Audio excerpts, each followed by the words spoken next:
அவங்க வந்து இந்தியா கூட்டணி இல்லைன்னு இருக்காங்க, அந்த கூட்டணி தான் இருக்காங்க.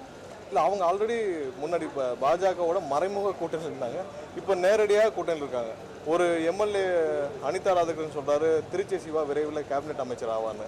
ஸோ அப்போவே புரிஞ்சிருச்சு இவங்க எல்லாம் பேச்சுவார்த்தையை முடித்து விட்டு அடுத்த கட்டத்துக்கு நகர்ந்து விட்டாருன்னு. அதே நேரத்தில் அவங்களுடைய முன்னாள் எம்பி திரு கனிமொழி சோமு அவர்கள் சொல்கிறாங்க நிரந்தர எதிரியும் இல்லை நண்பரும் இல்லைன்னு. அதே தான் வந்து பாரதிய ஜனதா கட்சியோடைய ஒரு தலைவர்னு சொல்கிறாங்க, திருமதி வானதி சீனிவாசன் சொல்கிறாங்க நிரந்தர நண்பரும் இல்லை, அரசியல் நிரந்தர எதிரியும் இல்லைன்னு. அப்போ அவங்க கிட்டத்தட்ட 2001 சுச்சுவேஷனுக்கு வந்துட்டாங்க. திமுகவும் எப்படி வந்து பாரதிய ஜனதா கட்சிக்கு முதல்ல திமுக தமிழகத்தில் மிகப்பெரிய அங்கீகாரத்தை பெற்றுக் கொடுத்த திமுக இன்று மீண்டும் வந்து அவங்களுடைய குடும்பத்தை சொத்துக்களை காப்பாற்ற, குடும்பத்தில் அந்த வழக்குகள் எல்லாம் அனைத்திலிருந்து காப்பாற்றிக் கொள்ள பாரதிய ஜனதா கூட நேரடியாக கூட்டணி வைக்க தயாராகிவிட்டாங்கன்னு தெரியுது. இன்னைக்கு நேற்று வந்து இதுவரைக்கும் இந்தியா கூட்டணியில் யாரும் போகாத நிலையில்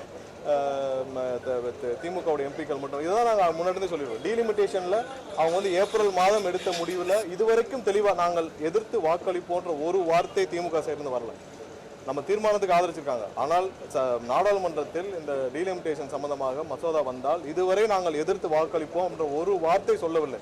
ஏன்னா அன்னைக்கு நீங்கள் ஆளுங்கட்சியாக ஏப்ரலுக்கும் இப்போக்கும் என்ன மாறி இருக்கு, அப்போ ஆளுங்கட்சியாக இருந்தாங்க, இன்னைக்கு ஆட்சி இல்லை. அதனால பிரச்சனை கேஸு எல்லாத்துலேயும் மக்களிடம் கொள்ளையெடுத்த பணங்களை காப்பாற்ற இன்னைக்கு ஒன்றிய அரசோட உதவி தேவை. அது ஒன்றுக்காக அவர்களை காப்பாற்றிக் கொள்ள இன்னைக்கு வந்து முழுவதுமாக முன்னாடி எப்படி தமிழகத்துடைய அனைத்து நலன்களையும் அடமான வச்சாங்களோ இன்னைக்கு அதே மாதிரி அவர்களும் போய் அடிமையாக திமுக வந்து டெல்லியில் அடிமையாக கொத்தடிமையாக சரண்டர் ஆகிட்டாங்கன்னு சொல்லுவேன்.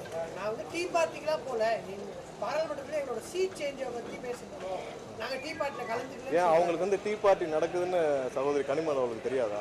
ஏன்னா அங்கே தான் போய் பேசணுமா? ஏன் அதுக்கு கடிதம் கொடுக்கலாம், கடிதத்தை கொடுத்து வலியுறுத்தலாம், அதுக்கு நிறைய நேரங்கள் இருக்குது. அது நீங்கள் சீட்டு சேஞ்ச் வந்து கடைசி நாள் தான் போய் சொல்லுவீங்களா?